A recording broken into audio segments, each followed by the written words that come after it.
CPM പ്രതിനിധിയാണ്. ഇത് ആദ്യം ഒരാൾ ചോദിച്ചൊരു ചോദ്യമാണ്. അദ്ദേഹത്തിന് കൃത്യമായിട്ട് മറുപടി പറയാത്തതോടെ വീണ്ടും എനിക്ക് ഈ ചോദ്യം ചോദിക്കേണ്ടി വന്നത്. ഞാനൊരു ശബരിമലയിൽ വ്രതം അനുഷ്ഠിക്കുന്ന ഒരു വിശ്വാസിയാണ്. ശബരിമലയിലെ സ്വർണ്ണക്കൊള്ളയെക്കുറിച്ചാണ് എനിക്ക് ചോദിക്കാനുള്ളത്. ഒരുപാട് അടിയൊഴുക്കുള്ള ഒരു കേസാണ്.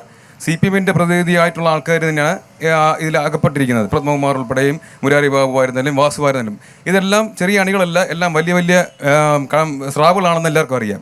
പക്ഷേ ഇതിനെക്കുറിച്ച് ചോദിച്ചു കഴിഞ്ഞാൽ താങ്കൾ അതിനുള്ള മറുപടി പറയാതെ വേറെ നിങ്ങൾ അതിന് മറുപടി പറഞ്ഞതിന് ശേഷം രാജീവ് ചന്ദ്രശേഖരൻ്റെ കാര്യത്തിലോ ബാക്കിയുള്ള ലോകത്തുള്ള എല്ലാ കാര്യത്തിനെ കുറിച്ച് നിങ്ങൾ സംസാരിക്കും, പ്രശ്നമില്ല. പക്ഷേ ഇതിനെക്കുറിച്ച് ഒരു മറുപടി വേണമെന്നാണ് ഞാൻ ആഗ്രഹിക്കുന്നത്. ഞാൻ വളരെ വ്യക്തമായി മറുപടി പറഞ്ഞതാണ്. കേരള ഹൈക്കോടതിയുടെ ദേവസ്വം ബെഞ്ചിൻ്റെ മേൽനോട്ടത്തിൽ ആ കേസിനെ സംബന്ധിച്ച് കൃത്യമായ അന്വേഷണം നടക്കുന്നുണ്ട്. അന്വേഷണം നടക്കുന്നില്ല എന്നൊന്നും ആർക്കും എതിരഭിപ്രായമില്ല. കൃത്യമായ അന്വേഷണം നടക്കുന്നുണ്ട്. അതിനെ സംബന്ധിച്ച് ഏതാനും ചില പ്രതികളെ അറസ്റ്റ് ചെയ്തിട്ടുണ്ട്. ആ പ്രതികളിൽ ചില ആളുകൾക്ക് CPMുമായി ബന്ധമുണ്ട്. അതിനോടാണ് ഞാൻ ചേർത്ത് വെച്ച് പറഞ്ഞത്, നിങ്ങൾ ഇത്തരം അഴിമതികളെ സംബന്ധിച്ച് വ്യഗ്രതയോടുകൂടി അന്വേഷിക്കുമ്പോൾ BJPയുടെ സംസ്ഥാന പ്രസിഡന്റിന് 500 കോടി രൂപയുടെ അഴിമതി കേസുണ്ട്.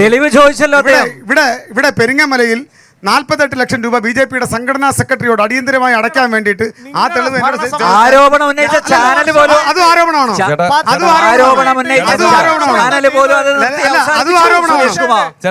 BJPയുടെ ഞാൻ പറയട്ടെ അല്ലെ, നിങ്ങൾ ചോദിച്ച ക്വസ്റ്റ്യൻ ഞാൻ കൃത്യമായിട്ട് കേട്ടിരുന്നില്ലേ?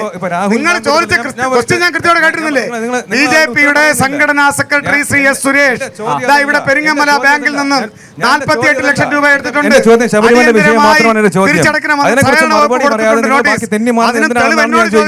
ഞാൻ ചോദിക്കുന്നത്, നിങ്ങളിപ്പോ രാഹുൽ മാങ്കൂട്ടത്തിന്റെ കേസ് വന്നപ്പോഴത്തെ അയാളെ പാർട്ടിയിൽ നിന്ന് പുറത്താക്കുക അതിന് വേണ്ടി നിങ്ങൾ ഉണ്ടാക്കിക്കൊണ്ടിരിക്കുന്നു. ശരി, പത്മകുമാർ, വാസു, ഓരോ ആൾക്കാർ നിങ്ങളിപ്പം ജയിലിലാണ് കിടക്കുന്നത്. എന്നിട്ട് എന്തുകൊണ്ട് നിങ്ങൾ അതിനുള്ള ഇത് ചെയ്യുന്നില്ല, നടപടി ചെയ്യുന്നില്ല, എന്തുകൊണ്ട് പാർട്ടിയിൽ നിന്ന് പുറത്താക്കുന്നില്ല എന്നുള്ളതാണ് ചോദ്യം. അത് നിസ്സാരമല്ലേ? ബാക്കി പാർട്ടികൾ ചെയ്യുമ്പോൾ നിങ്ങളെ പാർട്ടി ചെയ്യുമ്പോഴത്തേക്ക് ഒന്നും ചെയ്യേണ്ടെന്ന് പറയുന്നത്